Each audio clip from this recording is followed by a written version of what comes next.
কিস্তি কয় টাকা পাবো? ভাই 2050 টাকা পাবো ভাই, সেই 2.5 মাস থেকে ভাই। বেড়া মাত্র 2050 টাকা পাস তুই? মাত্র 2050 টাকার জন্য প্রতি সপ্তাহে আমার বাড়িতে আসে জ্ঞান জ্ঞান করতে তোর শরম করে না? একদিন পকেটের থেকে বারকে দিলেও তো পারিস। আরে ভাই আপনি দিবে, আমি দিব কেন? এটাই তো সমস্যা, দেশের মধ্যে মানবতা বলে কিছু আছে, মাত্র 2050 টাকা দিতে পারো না। এই যে তোমার সুদবুদ দেখে মনে হয় তুমি 4-5 হাজার টাকা সুদবুদ করে আছো, ঠিক আছে না?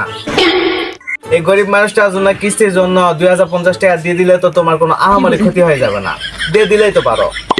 দেখেন ভাই এত ঝামেলা আমাকে ভালো লাগে না, আপনার জন্য আমার প্রতিদিন আমার বসের কাছে ঝাড়ি খেতে হয়। দেখেন ভাই আমার টাকা পয়সা দেন। আমি তোর টাকা দিব না একদিনও কইছি তোরে? তোর তো টাকা আমি দিমই। হয়েছে কি, কালকে মহাদেবপুরে একটা টিকিট কাটছিলাম, বুঝছো? টিকিট কাটার পরে আমি 10,000 টাকা দিচ্ছি। তো টাকাটা সকালে দেওয়ার কথা এখন আসে নাই। তো তোর ব্যাংকে যাই, আমি তোর টাকা দিয়ে আস মানে এই 2050 টাকা জায়গায় 2500 টাকা দিয়ে আস মানে। আমার একটা কাজ করতে আমার 100 টাকা দে, বিকেলে চা নাস্তা খাওয়াবে। আরে ভাই আপনি টাকা দিবেন, আপনার টাকা দিয়ে আপনি সারা নাস্তা করেন। এই জন্যই দেশের মধ্যে মানবতা বলে কিছুই নাই। আচ্ছা শোন, তুই যদি আজকে আমার চা নাস্তা করার টাকা না দিস, তাহলে এরপর থেকে যতদিন কিস্তি নিতে আইবি আমার একবারে খুঁজে পাইবি না। আরে ভাই আপনি কোনো পালায়েন না ভাই, আমি 100 টাকা দিচ্ছি ভাই, আপনি তাও পালায়েন না ভাই। লেন। এবারে লাইন আইছো, কথা বলে তো কথা বলতো না। আচ্ছা যাও। আরে ভাই পুরো দিন পালায়েন না, কিস্তি আমাকে দিন। কিস্তি আর ঘুরে দিমুনি হারাম জাদা। তোর অফিসে টাকা দেওয়ার সময় তোর ঘন্টার পর ঘন্টা বসে রাখছিলি, মশা কামড় খাইতে খাইতে জীবনটা শেষ হয়ে গেছে। মশা কামড় প্রতিশোধ যতদিন না পর্যন্ত নিতে পারতাছি অতদিন তোরা কিস্তি পাবি না, হারাম জাদা।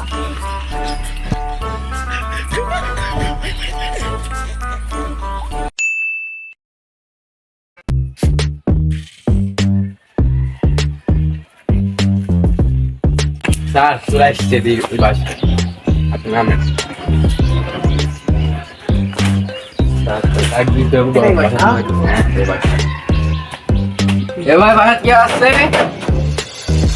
স্যার এই বাসার লোক কিস্তি দেয় না। ধাক্কা দাও। হ্যাঁ আপনারা কি? আমরা উপর থেকে আসছি, আর নাসিম ইসলাম আসছে বাসায়। না ওই বাসায় নাই, 3-4 দিন ধরে বাসায় আসেনি। আপনারা চলে যান। ছোট ভাই দরজা বন্ধ করেন কেন? আপনার সাথে কথা আছে, বাইরে আসেন ভাই। সত্যি তো ভাই কোটি গেছে গো, ভাই কাছে কিস্তি টাকা পাওয়া যায় 2000। আমার ভাই 3-4 দিন ধরে বাসায় নাই, আমাকে বিরক্ত করেন না, চলে যান।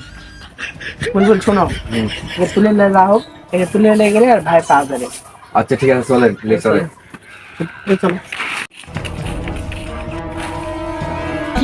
দাদা ভাইরা কই লাগে যাচ্ছে। স্যার এতে বারটা বার হচ্ছে স্যার। স্যার এই কি দেয় না স্যার, কিস্তি টাকা দেয় না। দাও না কেন? 4 মাস হয়ে যাচ্ছে, তুমি কিস্তি 1 টাকা দাও না কেন? কি ব্যাপার তোমার? তোরা কিস্তি পাবে, কিস্তি নেবে আসবে। তোরা আমার ছোট ভাইরা কি জন্য ধরে যাবি? তোরা কিস্তি আজকে ভইরা তুমি ছোট, তুই হাসিয়াটা আগে লই তো, যা তুই হাসিয়াটা লই আই। আপনার মামলা করবো। আরে মামলা গোষ্ঠী মারি।